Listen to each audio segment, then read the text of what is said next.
Tu n'es pas ce qu'ils disent.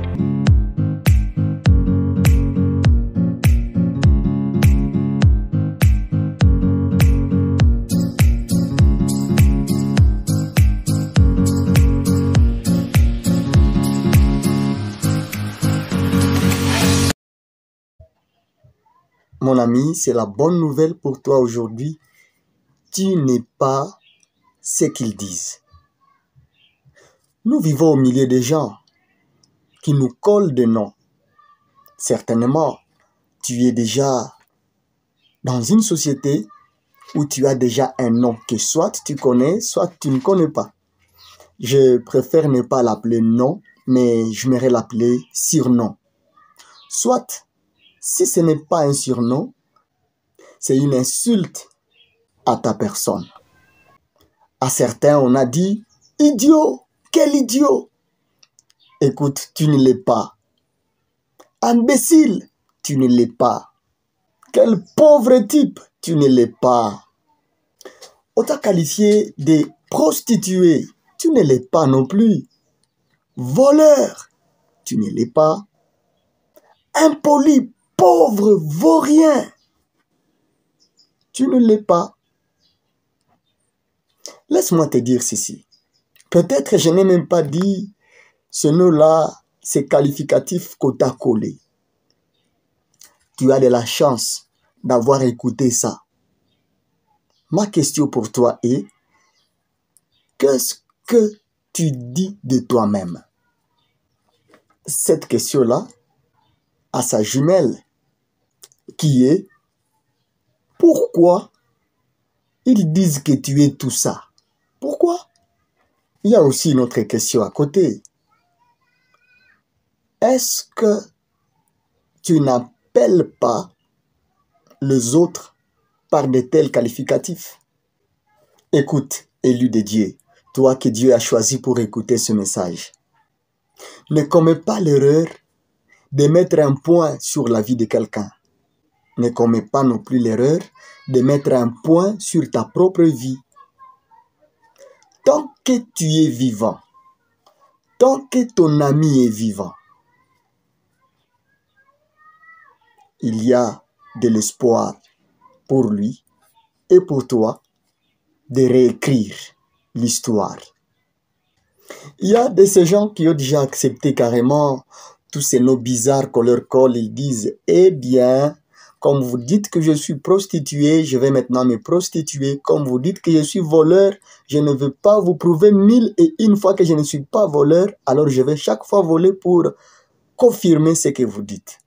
D'autres disent, très bien, à quoi bon de chercher à changer si tout le monde sait déjà que c'est comme ça que je suis? Ou comment est-ce que je pourrais laver cette image de moi?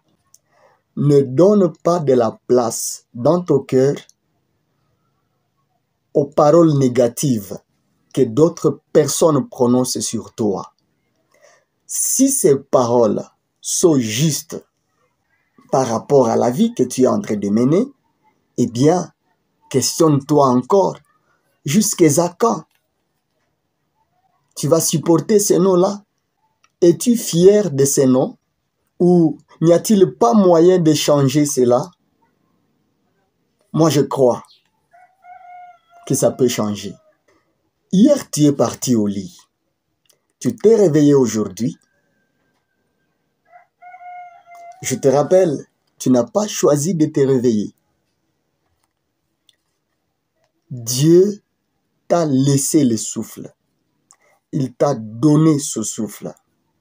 Et quand il te laisse ce souffle, c'est toujours pour un but. Je t'informe que Dieu n'a pas encore fini avec toi. Ils ont dit de toi que tu es un homme sans valeur. Ils t'ont traité selon qu'ils t'ont vu dans leurs yeux. Mais écoute, il y a les beaux yeux sur cette terre. Si juste ton regard croise ces yeux-là, tout peut changer dans ta vie. Et tu vas te rendre compte que tu n'es pas ce que tes parents disent, ce que tes maîtres disent, ce que tes amis disent de toi, ce que ton entourage dit autour de toi. Laissez-moi donner un exemple moins fort peut-être que ce que vous aimeriez attendre. À supposer que le maire de la ville puisse me donner un poste à la mairie et qu'il dise, eh bien, je te nomme mon secrétaire particulier. Il va m'appeler son secrétaire. Je serai secrétaire du maire de la ville de Butembo par exemple, ou la ville de Goma, ou la ville de Bukavu. Je ne sais pas si vous êtes dans quelle ville, vous pouvez placer votre ville là-bas. Mais alors, si le président de la République se réveille, selon les lois de notre pays, ou selon la nécessité, selon le besoin qu'il y a, et qu'il puisse me nommer directeur de son cabinet, avant que le maire ne puisse être saisi de la nouvelle, il risquera ou il sera toujours tenté de m'appeler son secrétaire particulier, jusqu'à ce qu'il découvre que je suis désormais le directeur de cabinet du chef de l'État. C'est pareil pour vous. Les hommes disent ce qu'ils peuvent dire parce qu'ils ne connaissent pas ce que celui qui est plus grand qu'eux a déjà dit sur toi. Et même moi-même, je peux continuer à me considérer comme secrétaire du maire de la ville avant d'être informé du nouveau poste qui m'attend. Qu'est-ce que j'essaye de te dire? Je veux te dire que il y a quelqu'un qui est grand que tes parents, qui est grand que tes amis, qui est grand que toute personne qui puisse exister sur cette terre. Et ce qu'il dit pèse plus que tout, plus que tous les discours que tu as déjà attendus. C'est au Créateur, au Dieu. Voici ce qu'il dit dans Jérémie 29, 11. Car je connais les plans, les projets que j'ai formés sur vous. Projets de paix et non de malheur, afin de vous donner un avenir et de l'espérance. Bien-aimés, il y a un projet de Dieu sur votre vie. Ne pensez pas que vous êtes un hasard sur cette terre. Le hasard dans le programme de Dieu, ça n'existe pas. Vous n'êtes pas un accident sur cette terre. On peut vous appeler bâtard. Écoutez, ce n'est qu'un vocabulaire humain. Il y a un vocabulaire de Dieu qu'il y a sur ta vie. Dieu a sa manière de vous appeler. Dieu a ses propres qualificatifs. Dans un premier temps, tu peux avoir accepté ce que les hommes ont déjà dit de toi. Erreur. Soit, tu peux avoir accepté ce que toi-même tes pensées disent de toi. Erreur.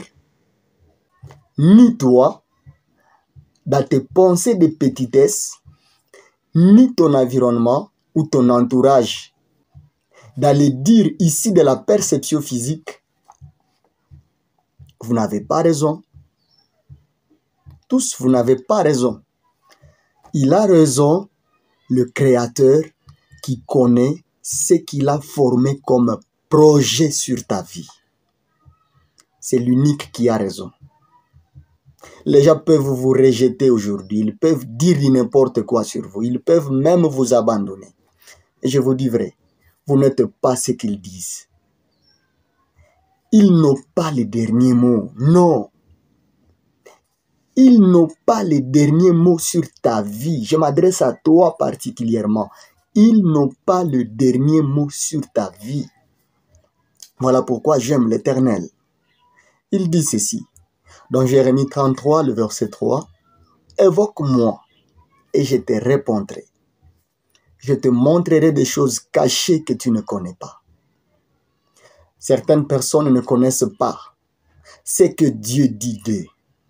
Tu peux formuler cette prière aujourd'hui en disant, « Seigneur, je t'invoque aujourd'hui afin de te voir, afin de voir ma vie telle que tu la vois. Tu vas voir que tout va changer du coup. Si tu commences à voir ta vie avec les yeux de Dieu, plus jamais tu ne vas te négliger. Si tu commences à voir ta vie avec les yeux de ton Créateur, plus jamais tu ne vas prêter oreille aux dires qui circulent autour de toi. Je martèle encore une fois, tu n'es pas ce qu'ils disent. Jamais, tu ne l'es pas. Tu n'es pas ce qu'ils disent. Eh bien, je l'ai dit, tu n'es pas ce que ces gens disent de toi. Et tu n'es pas cette petite personne que ta personne te dit que tu es. Jamais. Tu n'es pas condamné à rester là où tu es. Non. Que faire? Alors que je suis en train d'aller boucler cette capsule, j'ai 3 petites choses pour toi aujourd'hui. La première chose, c'est de ne pas définir ta vie par ton passé. Le passé est passé, laisse le passé là où il est. Et ne continue pas à définir ta vie par tes erreurs du passé. Les erreurs du passé ne te définissent pas. Ou ce que tu as vécu hier ne te définit pas. Accepte ça comme une vérité et décide de tourner la page suivante. C'est quelle page? Qu'est-ce qu'il y a donc sur cette page? Et c'est la deuxième chose que je viens te dire aujourd'hui. Cherche à connaître ton Créateur, à connaître ton Dieu, à connaître ce qu'il a déjà dit sur toi. Premièrement, c'est le connaître. Deuxièmement, te connaître selon lui. Quand tu vas le connaître, il va te révéler qui tu es. Et ça va tout changer dans ta vie. Absolument tout. Tout va changer à partir de là. Troisième petit élément que je t'apporte aujourd'hui, c'est d'accepter les directives que ton Créateur va te donner. Quand tu vas le trouver, tu seras surpris de sa nature, de son amour, de ses plans, de ses projets sur ta vie. Et pas à pas, il va commencer à t'amener dans la vie qu'il a prévue pour toi. Ta chance, c'est d'accepter de marcher dans ses pas. Plusieurs personnes refusent de marcher dans les pas de Dieu. Ils disent, est-ce que ça va aller? Est-ce que ça va marcher? Il y a un homme qui fut appelé par Dieu dans Genèse chapitre 12. Il s'appelle Abraham. Dieu lui a dit, quitte ton pays, quitte ta patrie, quitte ta maison, quitte la maison de ton père et va dans le pays que je veux t'indiquer. Abraham a commencé son voyage. Il n'a pas posé 1000 questions à Dieu en disant, comment est-ce que ça va être, Seigneur, où est-ce que tu m'amènes? Oh, dis-moi d'abord, je ne sais pas ceci, je ne sais pas cela. Abraham n'a pas fait ça. Et c'est un piège dans lequel plusieurs personnes peuvent se retrouver. Ils trouvent que c'est trop de quitter, de suivre la direction de Dieu qui leur demande de quitter leur maison, de quitter les dieux de leur père, de quitter leur routine, de voir une nouvelle perception de la vie, de voir la vie telle que Dieu la voit. Ils trouvent que c'est trop et ils disent non, non, non, non, non. Repartir à zéro, ah, c'est difficile. Écoutez, tant que c'est pour votre bien, ne trouvez pas cela comme un fardeau. Acceptez volontiers et vous verrez que cette aventure, c'est une belle aventure avec Dieu. Je sais que dans votre environnement, il y a quelqu'un que vous aviez, qui connaît Dieu, qui l'a déjà rencontré, qui était dans une vie du passé et qui vit aujourd'hui une nouvelle vie. Vous l'avez vu et vous dites quelque chose a déjà changé en tel. C'est peut-être votre frère, c'est peut-être votre parent, ou c'est peut-être votre fille ou votre enfant, votre fils. Je vous recommande d'échanger avec lui. Échanger avec quelqu'un qui va vous aider à pratiquer ces 3 conseils que je viens de vous laisser aujourd'hui. Je peux aussi vous indiquer votre voisin si vous savez que c'est une bonne personne qui peut vous aider, vous accompagner. Je peux aussi aller très loin en vous demandant de rejoindre une église. Peu importe là où vous êtes, rejoignez une église, trouvez le responsable de là, dites-lui que vous avez besoin d'attendre plus et d'être aidé à connaître Dieu et à vous connaître vous-même.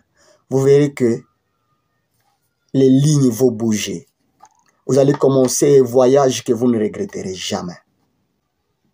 Et si vous vivez dans un milieu où il n'y a pas d'église, soit vous aimeriez entrer en contact avec nous, n'hésitez pas de contacter ces numéros qui s'affichent sur votre écran. On peut toutefois prendre contact, peu importe là où vous êtes, je ne sais pas dans quel coin du monde, on peut continuer cette conversation et continuer à nous aider, à nous encourager et à prier les uns pour les autres et de nous aider à retrouver la voie du Seigneur.